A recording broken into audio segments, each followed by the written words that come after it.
इस रोमांचक और हिस्टोरिक कहानी की शुरुआत होती है जॉन नाम के एक प्रोफेसर को दिखाते हुए। जॉन तो एक जानी मानी यूनिवर्सिटी के अंदर रिलीजियस सब्जेक्ट पढ़ाया करता था, जो कि बच्चों के मन में एक अलग ही भावनाएं जगाया करते। जॉन तो उस सिटी के अंदर कैरोलिन नाम की अपनी एक नई गर्लफ्रेंड के साथ रहा करता था, लेकिन जॉन के बारे में एक सीक्रेट बात किसी को नहीं पता होती। सच्ची बात तो ये होती है कि जॉन 10,000 साल से जिंदा है और वो तो एक क्रो-मैग्नन इंसानी प्रजाति से बिलोंग करता है, जो 10,000 साल पहले एक्सटिंक्ट हो चुके थे। लेकिन जॉन अभी तक अपनी ये सच्चाई छुपाते फिर रहा है। अब हमें यहाँ कैरोलिन दिखाई जाती है, जो कि एक हिस्ट्री की टीचर थी। वो तो अब अपने स्टूडेंट्स को होमोसेपियन यानी कि हमारे पूर्वजों के बारे में कुछ बता रही थी। कैरोलिन ये कहती है कि हम सभी इंसान होमोसेपियन से ही डेवलप होकर बने हैं, लेकिन हम इंसानों की कुछ ऐसी भी प्रजाति थी जो हमसे कई गुना बुद्धिमान होती है। उनमें कई हजार साल तक जिंदा रहने की एबिलिटीज भी थी। उन इंसानों की प्रजाति को क्रो-मैग्नन प्रजाति ही कहा जाता था, लेकिन एक समय के बाद उनकी संख्या बहुत कम हो गई और अब वो पूरी तरीके से खत्म हो चुके होते हैं। हमें तो उस जगह पर एक स्टूडेंट जिसका नाम इजाबेल था वो दिखाई जाती है, जो कि इंसानी हड्डियों और स्केलेटन की ड्राइंग बना रही थी। तभी वहां सारा नाम की उसकी एक फ्रेंड आती है, जो कि जॉन को देखकर उसकी तरफ काफी अट्रैक्ट हो रही थी, क्योंकि जॉन का इंटेलिजेंस और आईक्यू लेवल काफी अच्छा होता है और यही सारी चीजें सारा को भाग गई थी। इसीलिए अब सारा इजाबेल के साथ तुरंत ही जॉन के पास चली जाती हैं और उससे फ्लर्ट करने लगती है। जॉन भले ही एक रिलीजियस सब्जेक्ट का टीचर था, लेकिन उसे हिस्ट्री की भी काफी अच्छी नॉलेज होती है। उसने तो सारा और इजाबेल के सारे डाउट्स क्लियर कर दिए। अब तो सारा बहुत ज्यादा खुश होकर जॉन के साथ एक सेल्फी लेने की कोशिश करती है, लेकिन जॉन ने साफ साफ मना कर दिया कि उसे इन सारी चीजों में कोई इंटरेस्ट नहीं। वो तो वहां से ये कहते हुए चला जाता है कि अगर तुम दोनों को कोई और इन्फॉर्मेशन चाहिए तो मेरे घर पर उससे रिलेटेड काफी सारी किताबें रखी हैं। तुम अपनी टीचर कैरोलिन से कहकर वो ले सकते हो। जॉन अब सीधा वहां से चला गया। जॉन अब अपने घर पर होता है और कुछ टेस्ट पेपर रेडी कर रहा था। तभी अचानक जॉन को नोटिस हुआ कि उसके चेहरे की झुर्रियां बढ़ती जा रही हैं और वो तो एकदम से बूढ़ा होता जा रहा है। यानी कि जॉन, जो कि इतने हजारों साल तक जिंदा है, आखिरकार वो भी किसी रीजन की वजह से बूढ़ा होने लगा है। जॉन ने तो सभी को यही बताया था कि उसकी उम्र 35 साल है और वो उस हिसाब से दिखता भी था, लेकिन जॉन को ये क्या पता था कि कुछ ही समय में उसका ये डार्क सीक्रेट सभी के सामने आ जाएगा। और जब इंसानी प्रजाति को ये पता चलेगा कि 10,000 साल से भी पुराना इंसान हमारे बीच रह रहा है, तो जॉन की तो खैर नहीं होगी।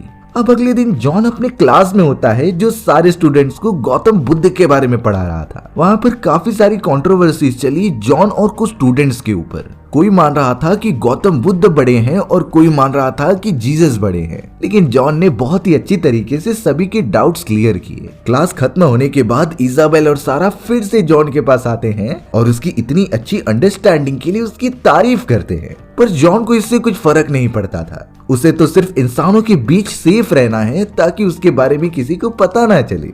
अब इजाबेल कहने लगी कि हम सारे स्टूडेंट एक वेज डिनर के लिए जा रहे हैं, तो वो जॉन को भी इनवाइट करती है उनके साथ शामिल करने के लिए। लेकिन जॉन ने कहा कि मुझे इम्पोर्टेंट काम है, इसीलिए तुम लोग वहां पर चले जाओ। जॉन अब तो सीधा वहां से घर पर आ जाता है और अपनी गर्लफ्रेंड कैरोलिन के लिए कुछ खाना बनाने लगता है। लेकिन अब हमें यहाँ पर पता चला कि कुछ देर के अंदर ही इजाबेल उसके घर पर आ चुकी है, क्योंकि इजाबेल को कुछ इम्पोर्टेंट किताबें लेनी थी। जॉन उससे कह देता है कि तुम लाइब्रेरी के अंदर जाकर सारी किताबें ले सकते हो जो तुम्हें चाहिए। इजाबेल को क्या पता था कि उसके पीछे पीछे सारा भी आ रही है। दोनों चोरी चुपके जॉन के घर में घुस जाते हैं और किताबें लेने लगते हैं। अब अचानक थोड़ी रिसर्च करने के बाद इजाबेल को एक किताब मिली जिसका नाम शैडो ऑफ केवमैन था। ये किताब बहुत ही ज्यादा पुरानी होती है, जिसकी एडिशन अब मिलना भी बंद हो गए थे। अब उसके जो राइटर होते हैं उन्होंने उससे रिलेटेड एक और किताब लिखी थी जिसका नाम लॉन्गेस्ट नाइट होता है, और उसके अंदर बताया जा रहा था कि ये किताब तो जॉन ओल्डमैन के नाम पर है। लेकिन इजाबेल और सारा को समझता नहीं कि आखिरकार जॉन के एंडिंग में ओल्डमैन क्यों लिखा है, और जॉन तो इतना बड़ा आदमी नहीं है कि उसके ऊपर कोई किताब लिखी जाए। इजाबेल को थोड़ा सा शक होने लगा, इसीलिए वो उस बुक के बारे में ऑनलाइन सर्च करने लगी। वहां पर यूजर्स के बहुत सारे रिव्यूज मौजूद थे जो इस बुक के बारे में एक्चुअली में नेगेटिव होते हैं। कई यूजर्स का मानना था कि जॉन को इसके अंदर एक ऐसा इंसान बताया गया है जो कई सालों तक जिंदा था, और तो और उसे जीसस भी बुलाया गया है। बहुत सारे यूजर्स को ये बकवास लगी, इसीलिए उन्होंने ये बुक को पढ़ना ही छोड़ दिया। लेकिन इजाबेल का ध्यान ये आकर्षित कर लेता है, इसीलिए वो ट्राई कर रही थी कि वो इस बुक को ऑर्डर करके मंगाए और पढ़कर देखे। अब अगले दिन हमें जॉन दिखाया जाता है जो कि अपने ट्रक के अंदर काफी लकड़ियां इकट्ठा करके फॉरेस्ट में जाने की तैयारी कर रहा था। कैरोलिन जब जॉन को इस हालत में देखती है तो वो उससे क्वेश्चन करने लगी कि आखिरकार तुम इस मोमेंट पर कहाँ जा रहे हो। तब जॉन यहाँ पर आकर कैरोलिन को समझाने लगा कि मेरी उम्र जैसे बढ़ रही है मुझे बहुत ही ज्यादा थकान महसूस होती है और मैं तो अपने ओल्ड टाइम्स की तरह जंगल में शिकार करने भी नहीं गया, इसीलिए मुझे जाना चाहिए और अपनी ताकत और पेशेंस को शिकार करके बढ़ाना चाहिए। पर कैरोलिन यही कह रही थी कि बुढ़ापे के साथ ये होता है, ये बहुत ही कॉमन बात है, इसीलिए तुम्हें ज्यादा नहीं सोचना चाहिए। लेकिन जॉन के दिमाग में तो कुछ और ही चल रहा था। वो उसकी बात इसी तरीके से इग्नोर करते हुए सीधा अपनी ट्रक लेकर निकल पड़ता है फॉरेस्ट की तरफ। कैरोलिन को अब जॉन के लिए काफी फिक्र होने लगी थी। जॉन तो ट्रेवल करता हुआ फॉरेस्ट के बीच में पहुंचता है और अपने सारे सामान लेकर एक स्पॉट पर चला जाता है। अब हमें इजाबेल और सारा को दिखाया गया जो उसी लॉन्गेस्ट नाइट वाली किताब को लेकर अपने बाकी दोस्तों के पास चली जाती है। वहाँ पर तो उनके माइक और टाइसन नाम के 2 दोस्त मौजूद थे। अब इजाबेल तो उन सभी को उस बुक के बारे में सारी बातें बताने लगती है। इजाबेल तो उसी जॉन ओल्डमैन नाम के आदमी के बारे में बता रही थी जो कि पूरे 10 साल से पृथ्वी पर मौजूद है और इस किताब के लेखक जिनका नाम डॉक्टर जेनकिन था, उन्होंने ये तक भी कहा है कि यही जॉन ओल्डमैन नाम का इंसान जीसस है जो इतने सालों तक पृथ्वी पर मौजूद रहा है, लेकिन हाल ही में उसके रिलेटेड सबूत पूरी तरीके से मिट चुके हैं। वो जॉन ओल्डमैन के बारे में यही बताते हैं कि वो एक बहुत ही डेवलप इंसान है जो कि नॉर्मल इंसानों से कई ज्यादा जीता था। अगर हम उसके बारे में जानकारी इकट्ठा कर ले तो उसके डीएनए एक्सट्रैक्ट करके काफी सारी डिस्कवरीज की जा सकती थी। अब उनमें से टाइसन नाम का एक लड़का जो जीसस को बहुत ज्यादा मानता था, वो ये बात एक्सेप्ट करने के लिए रेडी ही नहीं होता कि जीसस एक आम इंसान थे। उसके अकॉर्डिंग जीसस गॉड होते हैं और इंसानों के बीच रहकर वो काफी सारी चमत्कार वाली चीजें किया करते। टाइसन ने साफ साफ कह दिया कि इस पागल डॉक्टर ने जरूर कोई बेकार चीज लिखी होगी, इसीलिए कोई भी उसे पसंद नहीं करता और उनके द्वारा लिखी गई इस किताब को नेगेटिव रेटिंग्स मिलने लगी हैं। लेकिन इजाबेल उसे समझाती है कि डॉक्टर जेनकिन बहुत ही अच्छे जाने माने साइंटिस्ट हैं। उन्होंने पास्ट में जितनी भी किताबें लिखी हैं वो रियल घटना पर आधारित थी। अगर वो चीजें रियलिटी में एग्जिस्ट नहीं करती हैं तो डॉक्टर उसके बारे में बिल्कुल नहीं इंक्लूड करते।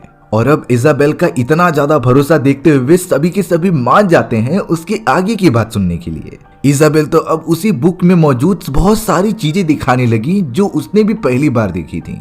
लेकिन अचानक अब एक फोटो देखने के बाद वो सभी के सभी शॉक रह गए, क्योंकि डॉक्टर जिस जॉन ओल्डमैन की बात कर रहे थे बल्कि उनके प्रोफेसर जॉन यंग होते हैं जो उनके ही यूनिवर्सिटी में पढ़ाया करते थे। इजाबेल, सारा, माइक और टाइसन एकदम शॉक रह जाते हैं ये सच्चाई पता चलने के बाद। यानी कि जॉन ओल्डमैन जो 10,000 साल से भी ज्यादा जिंदा रह चुका है वो इनडायरेक्टली उनका प्रोफेसर है जो आज तक अपनी सच्चाई छुपाते आ रहा है। सारा कहने लगी कि इसीलिए जब मैं फोटो क्लिक करना चाहती थी तो जॉन अपना मुंह छुपाता था और वो सभी से बहुत ज्यादा सोशल होने से दूर रहता। उस पिक्चर के अंदर भी यही लग रहा था कि जॉन अपना चेहरा छुपाने की बहुत कोशिश कर रहा है। अब तो उन सभी को अपने प्रोफेसर के ऊपर शक हो ही गया था कि यही जॉन ओल्डमैन है जो इतने सालों तक जिंदा रह चुका है। हमें तो अब जॉन को ही डीप फॉरेस्ट के अंदर दिखाया गया जो अकेले ही ट्रेवलिंग कर रहा था और उसी जगह पर कई रात रुकने का डिसाइड करता है, क्योंकि जॉन ने अपनी आधे से ज्यादा जिंदगी इन्हीं फॉरेस्ट में गुजारी थी। लेकिन इंसानों की मॉडर्नाइजेशन होने के कारण उसे उनके साथ ही ढलना पड़ा। यहाँ इजाबेल डॉक्टर जेनकिन जो लॉन्गेस्ट नाइट किताब के ऑथर होते हैं उन्हें ईमेल करती है अपने ही प्रोफेसर के बारे में बताते हुए कि वो शायद जॉन ओल्डमैन हो सकते हैं। डॉक्टर जेनकिन को इजाबेल का ईमेल भी मिलता है और इजाबेल ने तो ईमेल के अंदर उनकी तारीफ की थी, पर पता नहीं क्यों डॉक्टर जेनकिन को ये एक नेगेटिव कमेंट ही लगने लगता है। इसीलिए वो इजाबेल को बहुत बुरी तरीके से रिप्लाई देते हुए कहते हैं कि आज के बाद मुझसे कांटेक्ट करने की कोशिश मत करना। पर इजाबेल इस तरीके से तो हार नहीं मानने वाली थी। अब यहाँ इजाबेल कुछ सबूत इकट्ठा करने के लिए अपने दोस्तों के साथ जॉन के घर पर चली गई। वो सभी चारों तरफ घूमकर चेक करने लगी कि उन्हें कुछ मिल जाए जिससे कि कंफर्म हो सकता था कि हम जिसे ढूंढ रहे हैं वो यही है। इजाबेल को तो दीवार पर टंगी हुई एक बहुत ही पुरानी पेंटिंग दिखाई देती है जो कि कई हजारों साल पहले बनाई गई थी। वो सभी सबूत के तौर पर उसकी फोटोज क्लिक कर लेते हैं। अब माइक ट्रेवल करते हुए बेसमेंट वाले इलाके में पहुंचता है। वहां पर तो जॉन नाम का एक बॉक्स मौजूद था जिसे ओपन करने के बाद उसके अंदर कई सारी पुरानी किताबें होती हैं जो जॉन के बारे में ही लिखी गई थी, लेकिन हर एक किताब के अंदर जॉन का सरनेम अलग होता है। आखिर ऐसा क्यों था वो नहीं जानता और इसके बारे में उन्हें पता करना पड़ेगा। पर अब अचानक घर की तरफ जॉन की गर्लफ्रेंड कैरोलिन आ जाती है, जिससे कि इजाबेल और सारा माइक को कह रहे थे कि हमें यहाँ से जाना पड़ेगा। माइक जल्द से जल्द उन सारी किताबों की फोटोज क्लिक कर लेता है और वो तीनों सही सलामत वहाँ से कहीं दूर चले गए थे। यहाँ फॉरेस्ट के अंदर जॉन अपने लिए खाने पीने का इंतजाम कर रहा था, क्योंकि उसे कई दिनों तक वहाँ गुजारना है और इन्हीं सारी चीजों में उसके हाथों पर चोट भी लग गई थी। वो तो अपने आदिवासी तकनीक अपनाता है और उसे ठीक कर देता है, पर यहाँ इजाबेल बिल्कुल भी मान नहीं रही थी और वो डॉक्टर जेनकिन को डायरेक्ट कॉल करती है। डॉक्टर जेनकिन ने तो उसका कॉल नहीं उठाया, इसीलिए उसने वॉइस नोट छोड़ दिया। उस वॉइस नोट के अंदर इजाबेल साफ साफ कहती है कि हमारे यूनिवर्सिटी के अंदर जॉन यंग नाम का आदमी ही आपका वो जॉन ओल्ड है जिसके बारे में आपने किताब में लिखा था। अब ये वॉइस नोट सुनने के बाद डॉक्टर जेनकिन उसके बताए गए यूनिवर्सिटी के स्टाफ को चेक करता है। उसके अंदर जॉन यंग नाम का एक प्रोफेसर तो था, लेकिन उसकी फोटो वहां पर नहीं इंक्लूड होती। इस बात से डॉक्टर जेनकिन को भी इजाबेल के ऊपर भरोसा होने लगा, इसीलिए अब वो इजाबेल को एक रिप्लाई देता है कि जब तक तुम मुझे अपने उस जॉन यंग की फोटो सामने से नहीं दिखाती, मैं तभी उसके आगे की रिसर्च जारी करूंगा। यानी कि अब इजाबेल के लिए सबसे बड़ा काम यही था कि वो जॉन के सामने से फोटो क्लिक करे। अब यहाँ जॉन का समय पूरा हो चुका था और वो वापस अपने घर की तरफ मुड़ रहा होता है, पर उसके हाथ पर लगी हुई चोट अभी भी ठीक नहीं हो रही थी। और ये बहुत ही स्ट्रेंज बात थी, क्योंकि इससे पहले जो भी चोट लगती वो बहुत ही जल्दी ठीक हो जाती, लेकिन इस समय पता नहीं जॉन की बॉडी में कौन से चेंजेस हो रहे हैं जो उसकी एबिलिटी को कम कर रहे थे। जॉन तो सीधा अपने घर की तरफ आने लगा। वहीं अब हमें इजाबेल और उसके दोस्तों को दिखाया जाता है, जिन्होंने उस बुक के सारे रिसर्च पेपर्स को अलग अलग यूनिवर्सिटीज और कॉलेजेस में भेज दिया था। इजाबेल को लगने लगा कि अगर जॉन इसी तरीके से लोगों को पढ़ाता था तो कई साल पहले के स्टाफ उसे पहचान ही जाएंगे। अचानक अब कुछ ही घंटों के अंदर एक बूढ़ी औरत उसे कॉल करती है। वो उसे बताने लगी कि 1998 में हमारी यूनिवर्सिटी के अंदर जॉन प्लेट नाम का आदमी पढ़ाया करता था और ये वही होता है जिसकी फोटो उसने भेजी थी। उस बूढ़ी औरत ने ये बताया कि जॉन की एज बहुत ज्यादा हुआ करती थी, लेकिन वो काफी जवान दिखता, इसी वजह से वो यूनिवर्सिटी में काफी फेमस होता है। इजाबेल को तो इसी तरीके से एक और यूनिवर्सिटी का मैसेज आया था जो कंफर्म कर रहे थे कि यही आदमी कई साल पहले पढ़ाया करता। अब जैसे जैसे सबूत इकट्ठा होते जाते हैं, उनका शक एकदम परफेक्ट होता जाता है। सिर्फ इजाबेल और उसके दोस्तों को ट्राई करना था कि वो जॉन की सामने से फोटो ले, जिससे कि वो डॉक्टर जेनकिन के पास भेजकर कंफर्म कराए। अब यहाँ यूनिवर्सिटी में जॉन का लेक्चर शुरू होने से पहले ही इजाबेल और उसके दोस्त कॉफी लेकर पहुंच जाते हैं, क्योंकि हो सकता है कि जॉन को अगर हम पर शक हो जाए तो वो ये यूनिवर्सिटी छोड़कर चला जाएगा, इसीलिए वो अपना चांस गंवाना नहीं चाहते थे। वो सभी जॉन के लिए कॉफी लेकर आते हैं और उसके साथ एक स्टूडेंट टीचर की फोटो लेते हैं, लेकिन जॉन भी कम चालाक नहीं था। वो तो चेहरे के सामने कॉफी रख देता है और मौका मिलते ही अपना चेहरा घुमा लेता है, जिससे कि प्रॉपर तरीके से फोटो नहीं क्लिक होती। सभी के सभी स्टूडेंट सब क्लास में आ गए थे और जॉन का साफ नियम था कि क्लास चालू होने के बाद कोई भी मोबाइल नहीं निकालेगा। क्लास खत्म होते ही इजाबेल और उसके दोस्तों को पता चला कि फोटो के अंदर तो जॉन की प्रॉपर फेस आया ही नहीं है, और यही चीजें उनके डाउट को एकदम क्लियर कर रही थी कि जॉन यंग ही जॉन ओल्ड नाम का वो आदमी है जो इतने सालों तक पृथ्वी पर मौजूद था। इजाबेल का एक और मानना होता है कि अगर ये आदमी इतने सालों से पृथ्वी पर मौजूद है तो इसने जरूर ईश्वर और गॉड यानी कि जीसस को देखा ही होगा, और हो सकता है कि यही जीसस हो। पर यहाँ टाइसन इन सारी चीजों को मानता नहीं था और उसके हिसाब से जीसस कोई आम आदमी नहीं होते, वो बहुत ही ज्यादा ताकतवर थे। टाइसन उनकी मदद नहीं करता और सीधा वहां से चला जाता है, पर इजाबेल को तो अपना काम करना ही था, इसीलिए वो माइक के साथ रात के समय सीधा जॉन के घर पर चला गया और नाइट विजन ऑन करके जॉन की फोटोज क्लिक करने लगा। उन्हें एकदम प्रॉपर फोटो मिल जाती है, जिसे जल्द से जल्द इजाबेल ने डॉक्टर जेनकिन को मेल कर दिया था। डॉक्टर जेनकिन ने जब इजाबेल द्वारा भेजे गए फोटोज को देखा तो वो बहुत ही ज्यादा शॉक हो जाता है। उसे ये कंफर्म हो गया था कि यही जॉन ओल्ड मैन है। डॉक्टर जेनकिन ने इजाबेल को मैसेज किया कि मैं जल्द से जल्द तुम्हारे शहर में आ रहा हूँ और मुझे उस आदमी से आमने सामने होकर बात करनी है।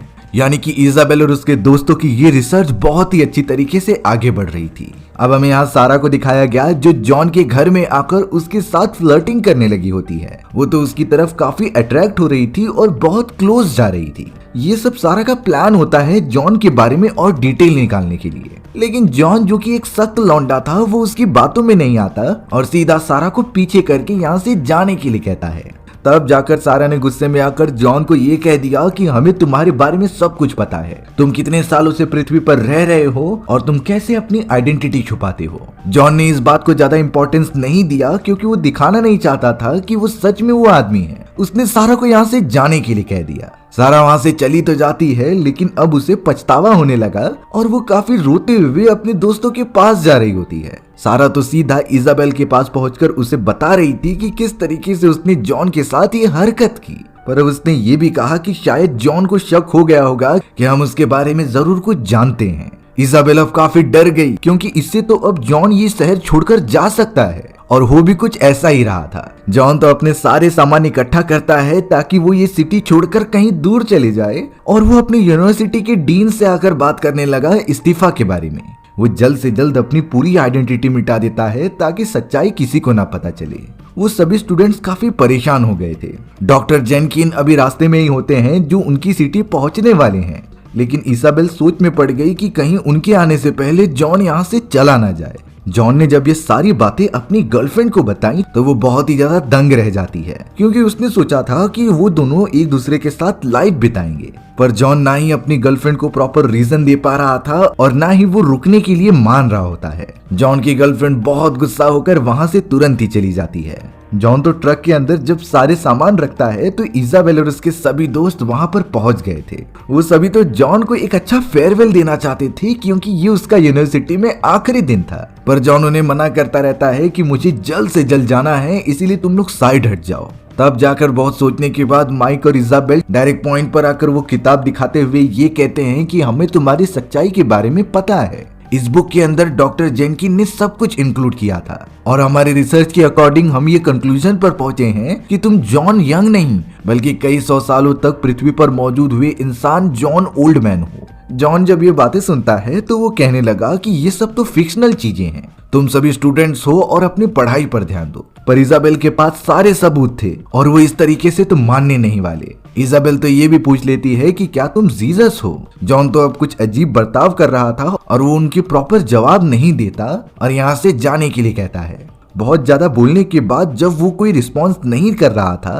तो इजाबेल और बाकी लोग जाने लगे, पर तभी माइक पीछे से आकर जॉन के ऊपर हमला कर देता है। वो तो सोच रहा था कि इसे बेहोश कर दिया जाए जिससे कि डॉक्टर जेनकिन जो हमारे शहर में आ रहे हैं उन्हें टाइम मिल जाए यहाँ पहुँचने का। जॉन को तो पीछे से हमला करने के कारण वो वहीं पर बेहोश हो गया। डॉक्टर जेनकिन तो इजाबेल को कॉल करते हैं और बोल रहे थे कि मैं कुछ ही घंटे की दूरी पर हूँ तुम्हारे शहर से, लेकिन मेरी कार खराब हो चुकी है। बहुत ज्यादा सोचने के बाद माइक और टाइसन कहने लगे कि हम जॉन को पकड़ कर रखेंगे और इजाबेल जाकर डॉक्टर जेनकिन को लेकर आ जाए। प्लान अच्छा लगा इसीलिए इजाबेल तुरंत निकल पड़ी। जॉन को तो उसके ही घर के बेसमेंट में बंद करके रख दिया गया। कुछ देर के अंदर जब जॉन को होश आता है तो वो सामने मौजूद टाइसन से कहने लगा कि मेरा जाना बहुत जरूरी है, पर टाइसन तो ये सारी चीजों के बारे में कुछ सुनना ही नहीं चाहता। वो कह रहा था कि तुम्हें तब तक पकड़ कर रखा जाएगा जब तक डॉक्टर जेनकिन यहाँ पर नहीं आ जाते। जॉन उनका नाम सुनकर यही कहने लगा कि तुम सभी को नहीं पता कि डॉक्टर जेनकिन कितना साइको है। वो मुझसे बहुत नफरत करता है और मेरी जान लेने की जरूर कोशिश करेगा। लेकिन ये चीजें टाइसन नहीं सुनना चाहता था और वो कहता है कि जॉन तुम इसी तरीके से यहीं पर रहो। पर यहाँ जॉन अब अपनी बातों से टाइसन को मनवाने की कोशिश करने लगा। उसे पता था कि टाइसन एक क्रिश्चियन है, इसलिए जॉन ये कहने लगा कि अगर तुम चाहो तो मैं जीसस के बारे में तुम्हें सारी सच्ची बातें बता सकता हूँ। टाइसन थोड़ा सा बिलीव करता है क्योंकि जॉन ही वो है जो इतने सालों तक पृथ्वी पर रहा है और वो जो कहेगा सच ही होगा। लेकिन जॉन ये भी कहता है कि अगर मैं तुम्हें सारी इन्फॉर्मेशन दूंगा तो तुम मुझे यहाँ से जाने दोगे। टाइसन भी इस शर्त के लिए राजी हो गया। तब जाकर जॉन जीसस के बारे में सब कुछ उसे बताने लगता है कि कैसे जीसस जिनके पास कई अनलिमिटेड पावर्स थी वो कई हजार साल पहले पृथ्वी पर रहा करते थे। लेकिन उस समय प्रचलित ये सारी बातें पूरी तरीके से झूठ थीं। लोगों ने जानबूझकर ऐसी अफवाह फैलाना स्टार्ट कर दिया कि हम इंसानों से भी ऊपर कोई मौजूद है जिसके पास अनलिमिटेड पावर्स थीं और जॉनी एक ऐसा आदमी था जो इतने सालों से जिंदा रह पाया है। इसलिए बहुत सारे ग्रुप के लोगों ने ये कह दिया कि जॉन ही जीसस है, जबकि ऐसा बिल्कुल भी नहीं था। और उसके बाद से ही धर्म बनना चालू हो गए, जिससे कि लोग अलग अलग होने लगे। यानी कि सच्चाई यही थी कि जीसस जिसे कि इतना बड़ा नाम बना दिया गया है वो सच में नहीं होते। ये सिर्फ लोगों की धारणा है जो वो अपने अंदर बसा कर रख रहे हैं। अब ये बात बताने के बाद जॉन टाइसन से ये एक्सपेक्ट कर रहा था कि वो उसे आजाद कर दे, लेकिन टाइसन को ये सच्चाई बिल्कुल भी एक्सेप्टेड नहीं थी। उसे तो ये लगने लगा कि जॉन उन लोगों में से है जो जीसस के अगेंस्ट जाते हैं और उनकी एग्जिस्टेंस पर सवाल उठाते हैं। इसीलिए वो जॉन को एक दुश्मन मानने लगा। इसीलिए अब जॉन ये कहता है कि अगर तुम्हें मुझ पर शक है तो तुम मुझे जान से मार दो। लेकिन टाइसन ये भी नहीं कर पा रहा था। पर टाइसन ये भी नहीं कर पा रहा था क्योंकि अगर जॉन जीसस निकला तो वो अपने गॉड को ही मार देगा। जॉन तो टाइसन को काफी उकसाने लगा ताकि वो उसके ऊपर हमला करे। उसने ये भी कह दिया था कि अगर मैं गॉड होऊंगा तो अपने आप को हील कर लूंगा, तुम्हें इसकी कोई टेंशन लेने की जरूरत नहीं। टाइसन तो पूरा इन्फ्लुएंस हो जाता है और उसने एक चाकू निकाला जिससे कि वो जॉन को मार देता है। जॉन के बॉडी से काफी खून निकलने लगा और वो वहीं बेहोश हो गया। टाइसन तो डरा डरा वहां से भाग जाता है। कुछ देर बाद जब इजाबेल और उसके सारे दोस्त डॉक्टर जेनकिन के साथ उस बेसमेंट में आते हैं तो वहां से जॉन पहले ही भाग चुका था। वहां पर तो उन्हें टाइसन भी नहीं मिलता और पता नहीं वो लोग कहां गए होंगे। इस बात को अब कई साल बीत जाते हैं, जिसके बाद हमें जॉन को दिखाया गया जो गुफाओं के अंदर आदि मानव की तरह अपनी जिंदगी गुजार रहा है। अब तो वो सच में बूढ़ा होने लगा था। यानी कि सच में अब मॉडर्नाइजेशन होने के कारण जॉन की डीएनए बदल रहे हैं और वो भी अपने मरने की कगार पर पहुंच रहा है। इतने साल तक जीने के बाद जॉन ने काफी सारी चीजें एक्सपीरियंस की, पर वो अपनी सच्चाई किसी को बता नहीं सका। और इसी तरीके से हमारी ये एडवेंचरस कहानी यहीं खत्म हो जाती है। सो व्यूअर्स, आपको ये स्टोरी कैसी लगी कमेंट सेक्शन में बताना भूलना मत। और अगर आपको मेरा एक्सप्लेनेशन 1% भी अच्छा लगा होगा ना तो वीडियो को लाइक एंड चैनल को सब्सक्राइब जरूर कर देना। मिलते हैं इसी तरीके की मजेदार वीडियोस में, तब तक के लिए बाय बाय।